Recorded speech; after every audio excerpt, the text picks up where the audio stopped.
కేంద్ర ప్రభుత్వం ప్రవేశపెట్టిన వార్షిక బడ్జెట్పై వివిధ వర్గాలకు చెందిన ఖమ్మం జిల్లా వాసులు హర్షం వ్యక్తం చేస్తున్నారు. గ్రామీణాభివృద్ధి, మౌలిక వసతుల కల్పన, ఉపాధి హామీ లక్ష్యంగా వెలువడిన ప్రకటనలు దేశ ఆర్థిక స్థితిగతులు మార్చివేస్తాయని ఆశాభావం వ్యక్తం చేస్తున్నారు. సామాన్యుల ఆరోగ్యం నుంచి వేగవంతమైన ప్రయాణాల వరకు బడ్జెట్లో వివిధ అంశాలపై జిల్లా ప్రజల స్పందన ఇప్పుడు చూద్దాం.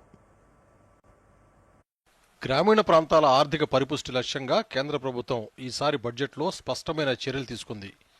గ్రామీణ ఉపాధి కోసం కొత్తగా రూపుదిద్దుకున్న వీబీజీరామ్జీ పథకానికి 95,692 కోట్లు కేటాయించడంపై సర్వత్రా హర్షం వ్యక్తమవుతోంది. ఏడాదిలో 125 రోజుల పనిదినాలను కల్పించే ఈ నిర్ణయం పేద, మధ్యతరగతి కుటుంబాల జీవన ప్రమాణాలను మెరుగుపరుస్తుందని విశ్లేషకులు భావిస్తున్నారు.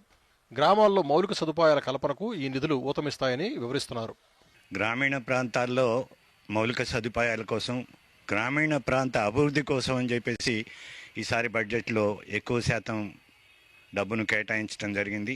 వీబీజీరామ్జీ పథకం కింద ప్రత్యేకంగా ఉపాధి పనులని కల్పించే విధంగా ఎక్కువ మొత్తాన్ని కేటాయించి ప్రజలకు ఉపయోగపడే విధంగా చేయటం జరిగింది. దాంతోపాటుగా అనేక అంశాలు మామూలు మధ్యతరగతి కుటుంబాలకు కానీ సామాన్య ప్రజలకు ఉపయోగపడే విధంగా అనేక రకాలుగా ఉపయోగపడే విధంగా బడ్జెట్లను ప్రవేశపెట్టడం జరిగింది. రవాణా రంగంలో విప్లవాత్మక మార్పులకు బడ్జెట్ నాంది పలికింది. హైదరాబాద్ లాంటి మహానగరాల నుంచి ఇతర మెట్రోపాలిటన్ నగరాలకు హైస్పీడ్ రైళ్లను నడపాలనే ప్రతిపాదన ప్రయాణికులకు ఊరటించే అంశం. ప్రత్యేక స్పీడ్ ట్రాక్ల ఏర్పాటుతో ప్రయాణ సమయం గణనీయంగా తగ్గుతుందని వ్యాపార వర్గాలు పేర్కొంటున్నాయి. మరోవైపు పర్యావరణ హితమైన బ్యాటరీ వాహనాలపై పన్నులు తగ్గించడం వల్ల ఎలక్ట్రిక్ వాహనాలకు డిమాండ్ పెరిగి కాలుష్యం తగ్గే అవకాశం ఉందని వారు అంటున్నారు. సౌత్ సెంట్రల్ రైల్వే హైదరాబాద్కి 2 బుల్లెట్ ట్రైన్స్ వస్తున్నాయని చెప్తున్నారు. అది సంతోషదాయకం. అలాగే బ్యాటరీ వాహనాల మీద పన్ను తగ్గింపు ద్వారా బ్యాటరీ స్కూటర్లు కానీ, కార్లు కానీ వాటికి సాగా ఉత్సాహవంతంగా ఉందని చెప్పచ్చు. సామాన్యుడి ఆరోగ్యానికి ఈ బడ్జెట్ భరోసానిచ్చింది. ముఖ్యంగా ఖరీదైన క్యాన్సర్ మందులతో పాటు పలు రకాల ఔషధాలపై పన్ను భారాన్ని తగ్గించడం పేద రోగులకు ప్రాణవాయువులా మారింది.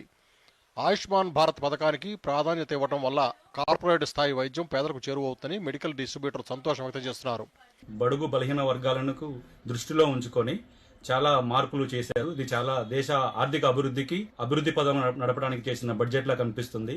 ఎందుకంటే భారతదేశంలో ఉబ్బకాయంతో పాటు డయాబెటిక్ పేషెంట్లు, తర్వాత హార్ట్ పేషెంట్కి సంబంధించిన, క్యాన్సర్ పేషెంట్కి సంబంధించిన చాలా రకాల మందులకి బడ్జెట్లో ఒక ప్రథమ స్థానాన్ని కల్పించడం వల్ల, అంటే మందులు అన్నది చాలా అత్యవసరమైన ఉపయోగపడే వస్తువు కాబట్టి దాని మీద చాలా ముందస్తు ఆలోచనతో నిర్ణయం తీసుకోవాలని చెప్పి నేను ఆలోచిస్తున్నాను.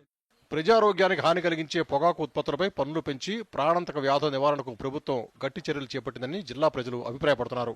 మొత్తంగా చూస్తే గ్రామీణాభివృద్ధిని, పేదల సంక్షేమాన్ని దృష్టిలో ఉంచుకుని రూపొందించిన ఈ బడ్జెట్ వికసిత భారతావనికి దిశానిర్దేశం చేస్తుందని ఖమ్మం జిల్లా వాసులు పేర్కొంటున్నారు.